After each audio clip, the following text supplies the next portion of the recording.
Alright guys, welcome to my channel if you're new. Welcome back if you're one of my subscribers. If you're new, hit the subscribe button. So, if you're not familiar with my channel, I do a lot of unboxings for dog stuff. However, I also do a lot of like clothing unboxings and other stuff like that. Some videos of my cars and car shows. I'm going to start to try to do more about my car, especially now with a lot of more car parts coming in. I apologize, you can hear my dog whining because she wants to be down here with me, but then she'll knock the camera over and it's just a pain in the butt. And anyways, I just want to do a little unboxing of some of the stuff that came in. I cannot wait, plus tell you a little bit about what's going on with my car. Apologize for my cat. See, this is the problem that I have with my house, as well as with my dog, is they just like to rub up against the camera, the stand, knock things over. So I got this a couple weeks ago. It's been sitting here. I'm not going to be installing it anytime soon. It's going to be a while. I'm still waiting on a bunch of other stuff to arrive. But yeah, it's going to be amazing. This box is really taped really well. But this is FastIntentions. My car, yes, is a 7 AT. It's a 2010 370Z touring or sport touring roadster convertible, hence why the roadster name to it. And it's 336 to the rear wheel, I believe, at when it was dynoed. And this is it. This is the box.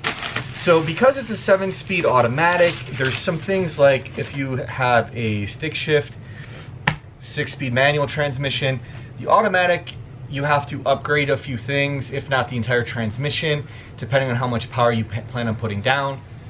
For mine, I needed the FastIntentions flex plate.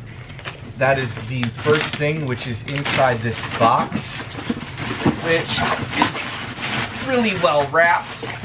Let's get this out of here, which is really well wrapped and protected because they don't want it to get damaged in shipping, because, well, it's not cheap.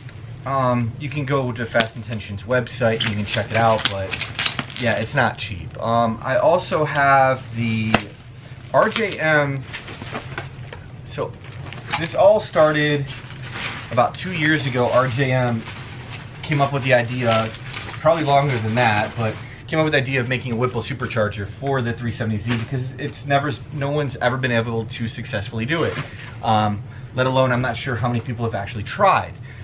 But they went about seeing the interest and how many people were interested in it, and there's definitely enough interest. So they made a Whipple Supercharger for the 370Z. I am the second person to buy, well actually the third, but I'm number 2 order, to buy the Whipple Supercharger kit for this car. I am the first one to buy it for a convertible 370Z. I might be the only one for a really long time because not many people modify the roadster convertibles in the 370Z community. It's actually, a lot of people look down on the convertible for some reason. I don't know why, I don't understand it. To me, convertibles are better. They're not necessarily better for performance because, well, you know, framing and stuff like that. But at the same time, to me, it's better. I mean, I love it. I love the wind in my hair and everything else that comes along with having a convertible. But anyways, this is unwrapping this beautiful piece of artwork. So this is my big FastIntentions flex plate. So this replaces the stock one with a lot lighter and a lot stronger of a flex plate. It has its own serial number right there. So that is my serial number to mine. And like I said, I've been waiting a long time to be able to do this build, but I wanted to be able to support the modifications, like basically when you're upgrading the car, I want to do it the right way.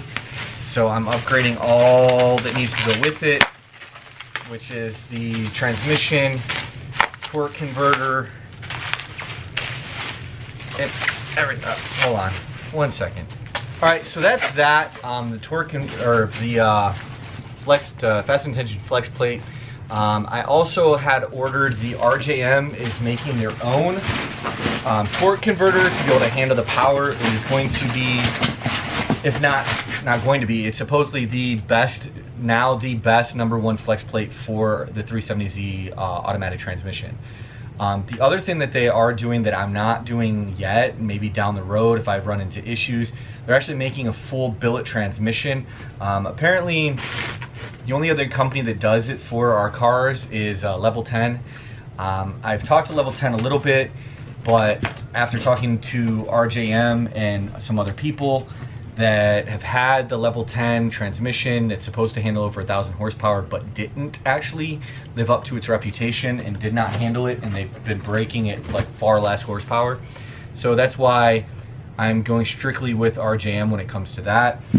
Let me slide this to the side. So I got this in the mail today. I honestly don't know what's included in this box right now because he kind of shipped it. And it says Whipple Supercharger, and it says whipplesupercharger.com on it. I want to say this is supposed to be the heat exchanger, but like I said, I'm not positive. And we will find out together what this is. How many of those there are. Oh yeah, this is it.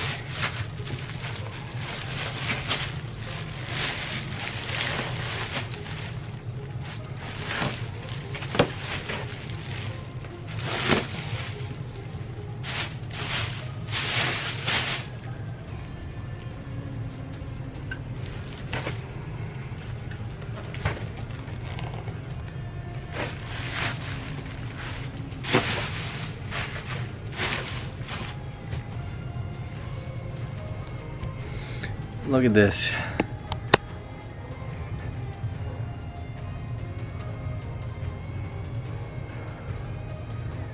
That's it. That's the Whipple Supercharger. So now I just gotta wait for the rest of the kit. Such a beauty.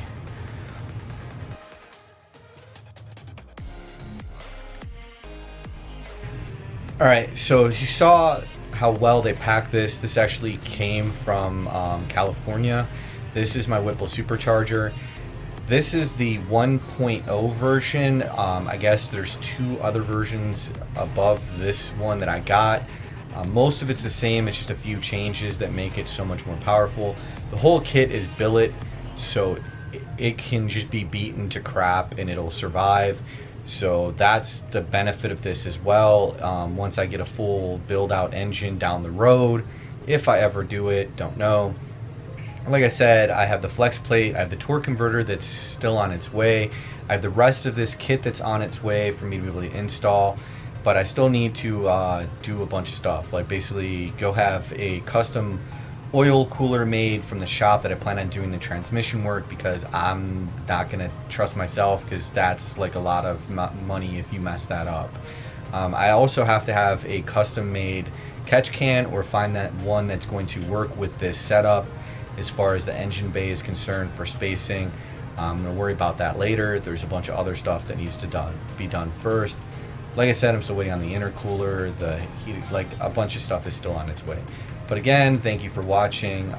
Down the road, I want to do, like next year or later in the year when I have the funds, I want to do a custom roll cage, which is about $6 grand. I want to do, Caro makes these racing seats. They actually make heated, called Top Line. They're heated and air conditioned. I have a convertible.